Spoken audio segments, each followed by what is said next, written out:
21st Century, in association with Worldwide Distribution Services, a subsidiary of Intercontinental Video, presents a remarkable enterprises production. Captain Kremmen. You're the only man alive that can handle this mission, Kremmen. I know, sir. It's up to you to save my empire, Captain. Yes, Your Majesty. Do you realize, Kremmen, that the fate of the continental United States is in your hands? Fear not, Mr. President. It's not for nothing that they call me the world's most fabulous man. Computer readout. Subject, Captain Elvis Brandenburg Kremmen. Born December 25th, 1950. Height, 6'10". Physical attributes, supreme athlete, concert pianist, Concorde pilot, mountain climber, diplomat, space captain, and genius. IQ, 498. Hi, folks. Captain Kremmen here.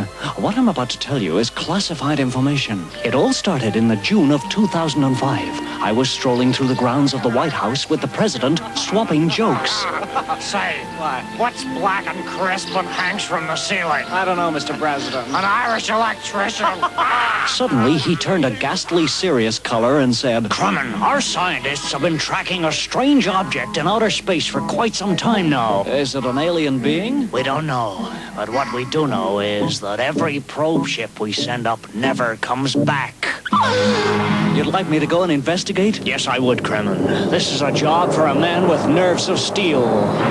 A devil-may-care soldier of fortune with a gleam in his eye and a song in his heart, a smile on his lips and a girl in his arms. Before you could say integrated circuit, I was back on board my trusty spaceship Troll 1, talking to my chief technical assistant. Okay, Gitfinger, Thron shields in place? Oh, yes, Captain. Anti-Krilge ray in position? Affirmative, Captain. Good. Are all the stores on board? Oh, yes. We have enough supplies for 6 light years. Wonderful. What about entertainment? Well, we've got every feature film ever made and a lifetime supply of Star Trek. Terrific. I love to start every adventure with a... 7.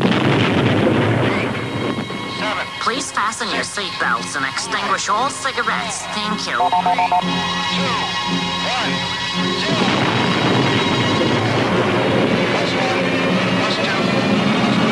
Well, we were off on an adventure that made Gone with the Wind look like the test card. Onward, ever onward we went, wending our way through the cosmos. And it was there in the cosmos that we came across an evil race of space swines known as the Thargoids. They dragged us down to the surface of their planet and tried, with the aid of their machinery, to suck out my brains. I put up a wonderful fight. I refused to submit. I refuse to submit. Fortunately, my bionic brain recovered microseconds later, and Carla, the Doc, and myself escaped by rocket. We thought we were safe until suddenly... Danger. Putron attack. What does that mean? Danger. What's Putron, Captain? I don't know. Doctor, ask your computer. Right away, Captain. Putron analysis. A deadly mixture of all hideous-smelling substances available in universe. If touched, victim instantly throws up, down, and sideways. Bursts into boils and dies. Putron has no known antidote and is a vile, huey green color. I get it. Get what, Captain? By now, the Thargoids will definitely know we've escaped, right? I guess so. They've probably shot some of this stuff at our ship. Oh, no. We gazed out of the rear porthole and saw a glowing green lump of sticky, throbbing goo slowly approaching us. Schatzgewalde Krappen Sie Dinkelbaum, Captain. Don't panic. It's got to eat its way through the hull first. Suddenly, there was a mighty lurch as the Putron hit the ship.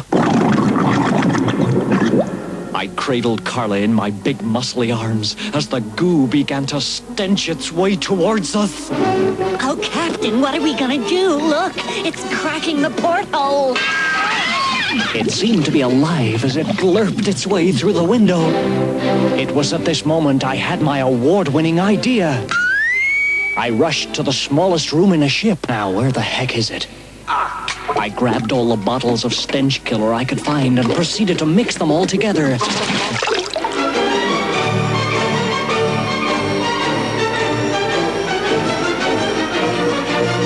Hey guys, I think I've done it. This might act as an antidote. Oh, Captain, thank God you were right. It's beginning to move again. Stand back, everybody. As the putron reached for my ankles, I poured the mixture on it. Oh, Captain, look. It's dying. Sure enough, the putron was just sitting there, looking all sort of uggy. No, I'd say it was more sort of icky. Well, it's definitely dead. How can you tell? I'm quite clever that way. I have vast quantities of grey matter. But doctor, you told me the other day that Hertz Van Rentel was a Dutch painter. Captain, there's something coming through on the intercom. Kremmen, we have been observing you on our teletron screens. Yes, and we put pay to your putron, you cosmic creeps. You can't frighten me. You can't frighten him. You will listen to me, scum. You are lost in space. You've run out of fuel, and your ship is full of dead, rotting putron. Listen, you digital dummy. I've been in worse jams than this, but I don't care. He doesn't care, so there. I have nerves of steel and faith in my scriptwriter. We have not finished with you yet, Kremmen.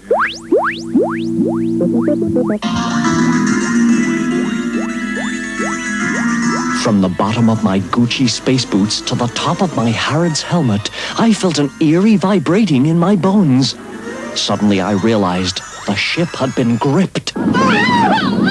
Carla, the ship's been gripped. I know. We're being pulled down to the surface of the Thargoid planet by a powerful tractor ray. Oh, Captain, I'm so worried. Fear not, my little cosmic cupid. But, Captain, there's no hope. Carla, you're talking to the world's bravest man. I know. The man whose bravery will get us out of all this mess. Oh, really? The man who was brave enough to climb Everest. That's not so brave. From the inside. My lid flipped as we plummeted towards the planet. Carla, I'm gonna try another of my soft landings. Oh, not another soft landing. Stand by, everybody. This is it.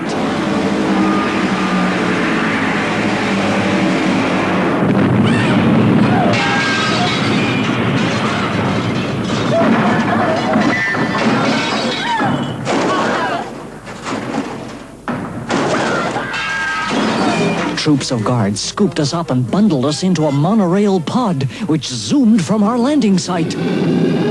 Soon we were traveling high above the Thargoid capital. I guess we're being taken to the leader of the Thargoids, Captain. You think so? You know, like in the movies, Take Me to Your Leader.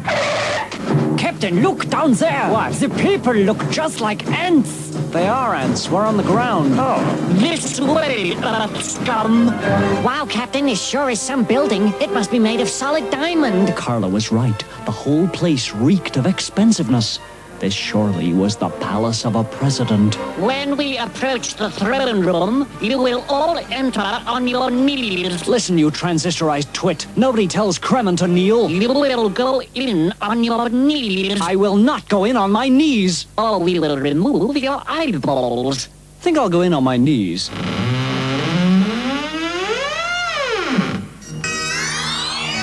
As we shuffled towards the president's throne, we noticed that he was talking to what seemed to be his advisors.